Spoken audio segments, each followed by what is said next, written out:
Como se di mancuernas en galego? Teño un amigo que di mancornas, pero creo que é un castelanismo.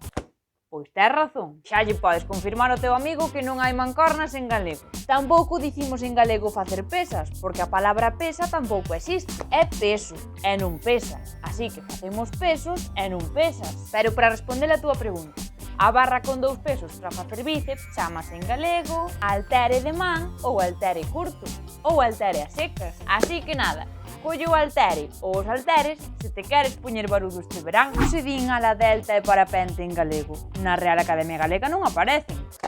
Facilísimo. Ala delta pode dicirse ala delta ou a delta, a que prefiras. E parapente dice parapente. Efectivamente, estas palabras non aparecen no dicionario da Real Academia Galega, pero sí que están validadas polo Tergal, que non só é un tipo de tea, é tamén unha base de datos de termos que elabora o Centro Ramón Piñeiro, que é da órbita da Real Academia Galega. O propio dicionario da Academia inclúe unha ligazón ao Tergal. Fíxate,